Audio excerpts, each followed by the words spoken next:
Assalamualaikum warahmatullahi wabarakatuh. Alhamdulillahil muwaffiqil mu'in, iyyahu na'budu wa iyyahu nasta'in. Wassalatu wassalamu ala sayyidina Muhammadin wa ala alihi wa ashabihi ajma'in. Amma ba'du.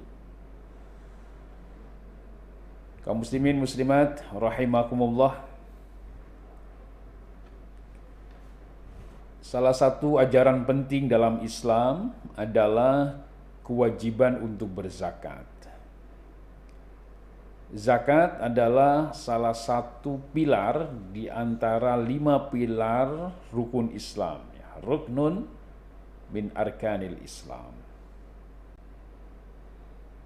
Di dalam banyak ayat Al-Quran, Allah memberikan penjelasan tentang zakat itu banyak dibarengkan dengan perintah solat.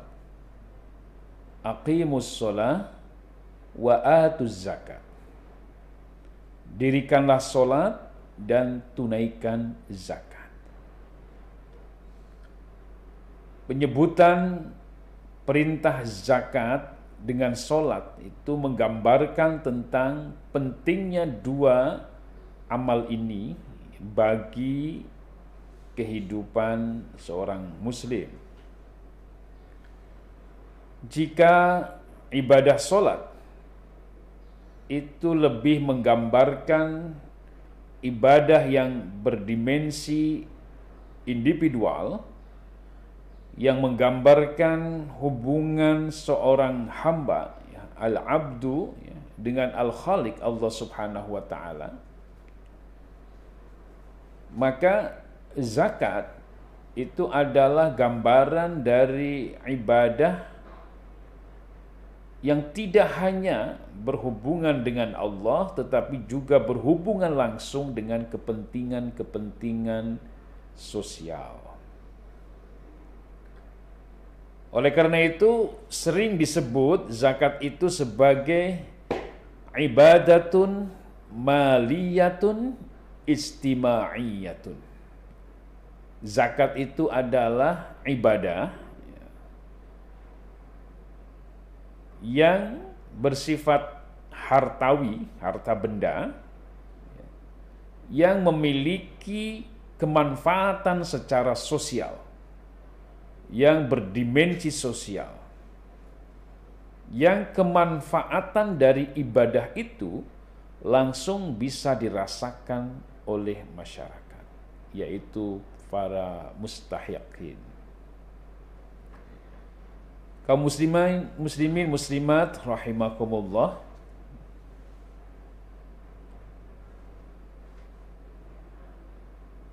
di dalam hukum Islam telah diatur berbagai aturan hukum mengenai siapa yang wajib mengeluarkan zakat, bagaimana zakat itu dikelola, kemudian siapa pihak-pihak yang berhak untuk menerima zakat. Di dalam Al-Quran, surat At-Taubah ayat 103, Allah berfirman tentang zakat ini, khudh min amwalihim shadaqatan tutahhiruhum wa tuzakkihim biha. Jadi zakat itu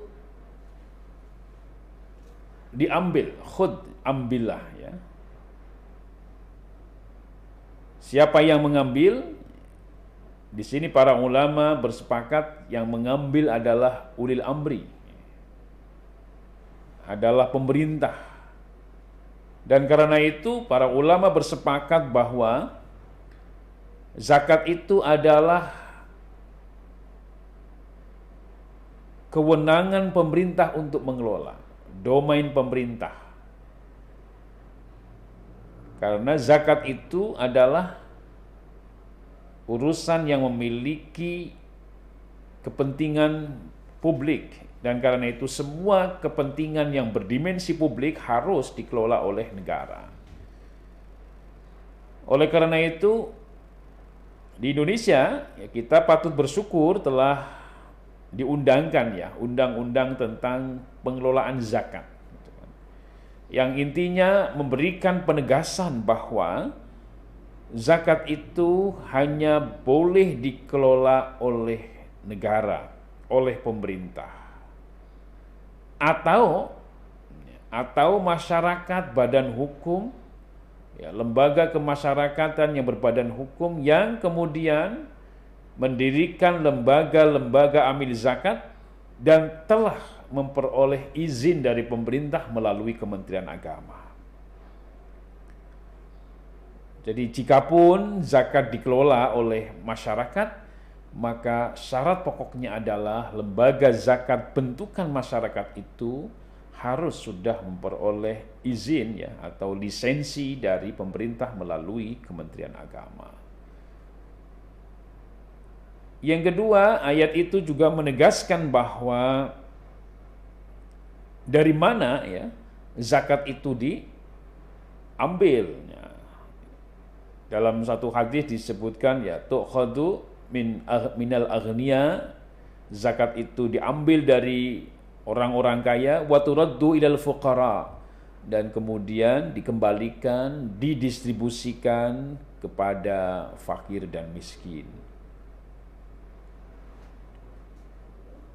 Itu tentang siapanya uang yang wajib zakat atau disebut dengan muzaki, ya, adalah para aghnia. Sementara kelompok penerima zakat ini juga dijelaskan di dalam Al-Quran, ya, di dalam surat ayat lain dari surat At-Taubat itu ayat 60, ya, itu disebutkan bahwa innamas shadaqatu lil fuqara wal masakin dan seterusnya ila akhirih, bahwa ada 8 asnaf atau 8 kelompok yang merupakan orang-orang atau kelompok yang berhak untuk menerima zakat, ya, yang disebut dengan mustahik. Lalu zakat yang dikeluarkan oleh mereka orang kaya itu fungsinya apa? Ya, adalah tutahhiruhum, sebagai pembersih, ya. Dan juga waktu zakihim biha, dengan zakat yang ia keluarkan bisa mensucikan dirinya, mensucikan jiwanya, mensucikan hartanya. Kenapa? Karena pada dasarnya, pada setiap harta yang dimiliki oleh seseorang itu ada hak milik orang lain. Oleh karena itu, karena zakat itu menjadi domain negara, kebijakan negara, ya, maka negara mengatur. Dan lalu lintas aturan tentang zakat itu sudah diatur di dalam, ya, undang-undang, yaitu Undang-Undang Pengelolaan Zakat. Zakat adalah kewajiban, ya. Zakat itu adalah kewajiban, dan karena itu dulu pada masa awal Islam, ya, khususnya pada zaman khalifah yang pertama Abu Bakar Siddiq, ya, ada kelompok orang yang melakukan gerakan mani'uz zakat. Mereka menolak untuk membayar zakat dan kemudian ditindak tegas, ya, oleh siapa? Oleh khalifah. Karena apa?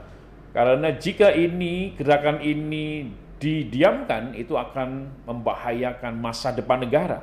Karena zakat adalah salah satu penopang, ya, devisa negara yang bisa membackup, membantu, ya, eksistensi negara, karena dari situlah dana operasional pengelolaan negara itu diperoleh.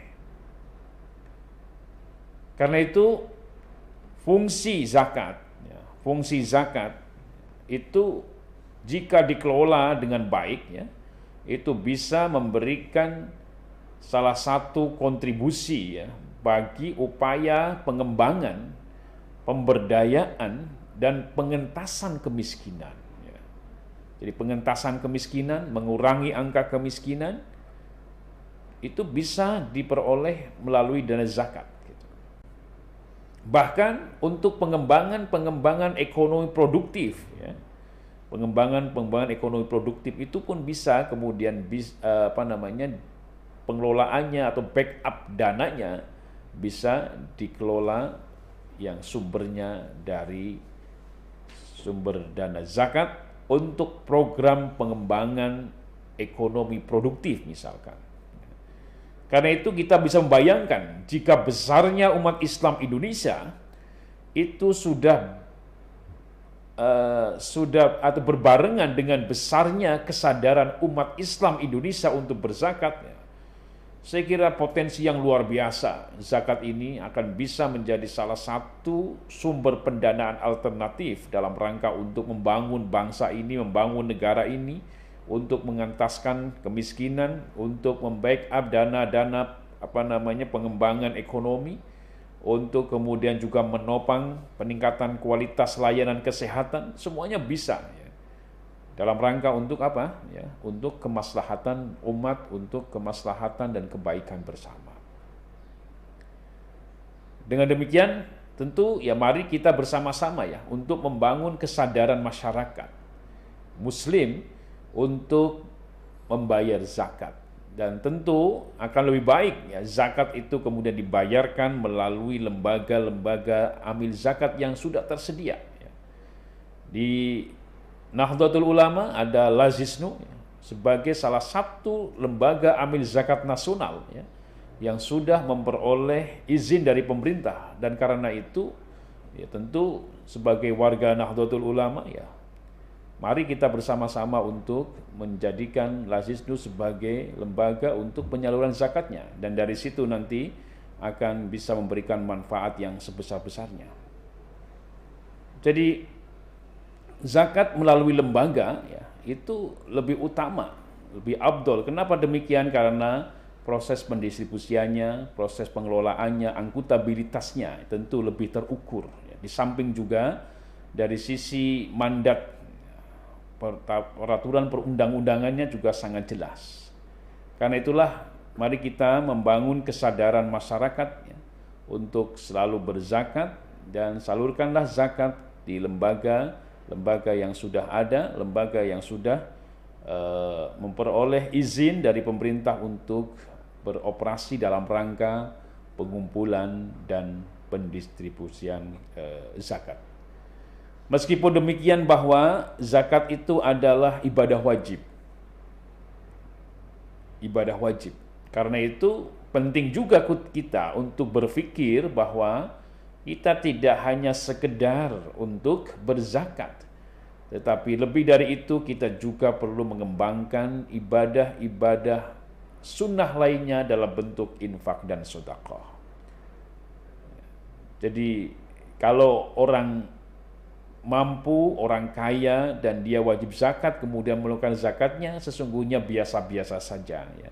Karena zakat yang dikeluarkannya memang bukan harta miliknya, karena itu adalah harta orang lain. Sehingga ada pendapat bahwa jika orang hanya sekedar mengeluarkan zakatnya, maka dia belum memberi. Kenapa? Karena zakat yang dikeluarkannya memang sejatinya bukan miliknya. Karena itu adalah milik para mustahiqin. Karena itu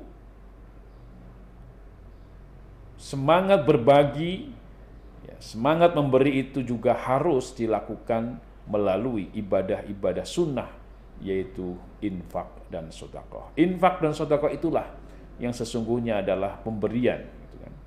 Dan kita semuanya yakin, seyakin-yakinnya bahwa ya, apa yang kita berikan itu adalah bagian dari investasi jangka panjang kita. Rasulullah Shallallahu Alaihi Wasallam dalam sebuah hadis menyatakan bahwa apa yang kita pakai akan rusak. Apa yang kita makan akan hilang, dan apa yang kita sedekahkan itulah yang abadi.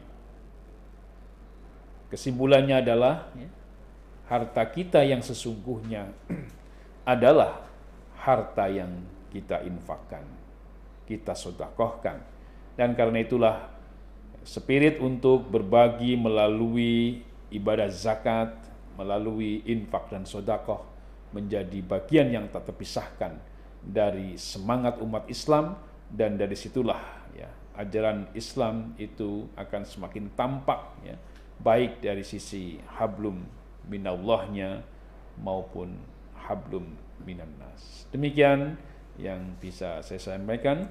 Wal afu minkum wallahul muwafiq ila aqwamit thoriq. Assalamualaikum warahmatullahi wabarakatuh.